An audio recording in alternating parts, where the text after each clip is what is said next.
Yeah, and if you're asking why are we in the kitchen with Dr. Hussain, that's because we're talking about food today, specifically protein confusion. I know, first of all, good morning. Good morning. To see you again, Doctor. Likewise, in the kitchen. I know, glad to have you here. And we're talking about this because a lot of people were watching the Olympics, right? Now you want to maybe eat like an Olympian, eat like an athlete. And in turn, there's TikTok influencers, a lot of social media influencers That's right. saying we can go on a high protein diet, maybe eat as much as 100 grams a day. But before we get into if that's smart and how much is too much, then not all protein, I guess, is created the same. So before we get into even that, who cares about protein? What role does it play in our body? So protein, thank you, Tim. So protein plays an incredibly important role in the body's functioning, in the body's growth, development. It's an essential macronutrient, one of three, the other two being fats and carbohydrates. So it's an essential part of every human cell that needs protein, amino acids. And if you want to build muscle, I imagine that's a big way to do it. Absolutely. And we can talk a little bit more about good protein, bad protein, what's the recommended daily allowance for protein, because as you said, there's a lot going on in terms of influencers and social media of, high protein is the best way to do. And we've seen over the years there's been more and more diets that are high protein based diets, Atkins, for instance, the Zone. So it's good for folks to know what is good, what is bad, and what is the daily recommended allowance per evidence and scientific evidence that's out there. Okay, so we're going to play a very quick little game. We've got sort of two buckets of food. We got a red flag for bad protein, a green flag for good protein. And we're going to start over here, right? This is a big staple at my house, like Purdue chicken breast tenders. We've got Oscar Mayer deli meat, roast beef, and even what looks good, nacho cheese protein puffs. Yeah. Do they get the red flag or the green flag? They get the red flag. So in a nutshell here for folks to remember is red meat or any meat that's processed, ultra-processed ingredients that are added in. Yogurt that has ultra-processed ingredients or artificial sweeteners or additional extra sugar, for instance. Sure.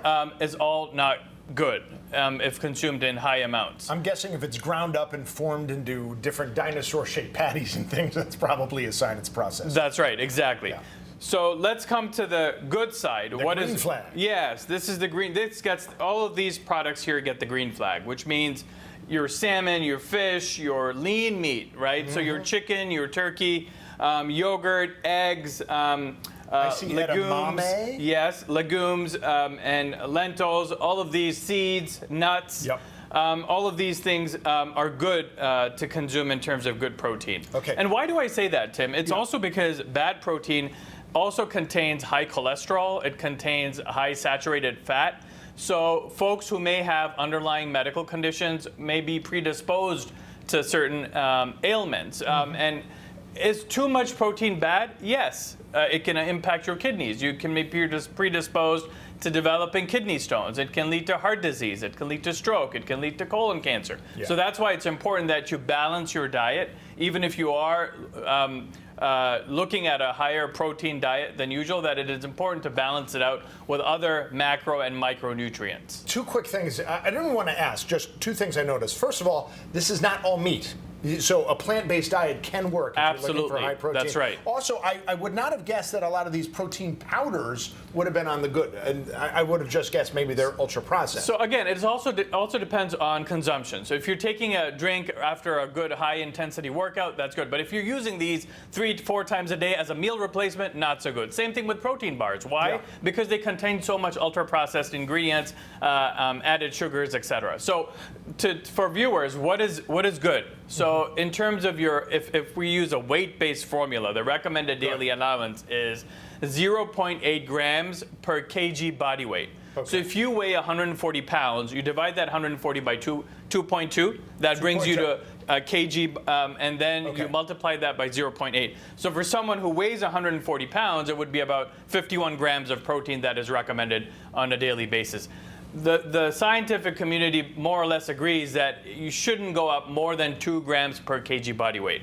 You'll see on social media people saying it should be 1 gram per pound. that's too much. That's too much. Even for an Olympic athlete, that would be too much protein a day. Yeah. So keep all of that in mind. And if you have any doubts, talk to your doctor, talk to your nutritionist, and get the real facts and what is good, what is bad. That would be a lot of protein, 1 per pound. I mean, I'm 220 Absolutely. pounds. If the influencers are saying 100 grams, that would be 220 grams for me. What would that be, Right. like 57 chickens I'm Right. eating a day? Too much. You did mention one thing, taking a drink right after a workout. Now, if you're trying to build muscle, if you're trying to, do some weightlifting, things like that, would that add to the amount of allowable protein? That's right.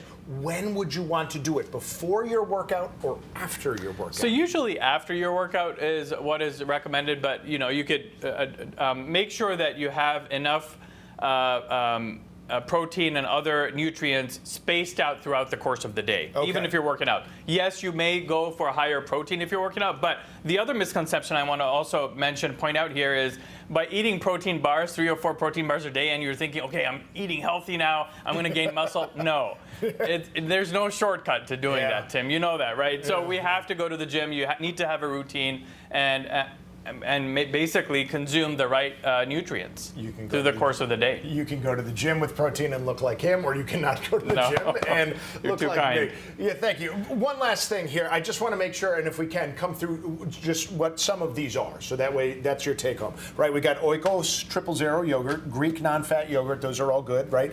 Protein shakes here. The Ensure Max Protein, that gets the green flag. Like you said, we have salmon, edamame, lentils.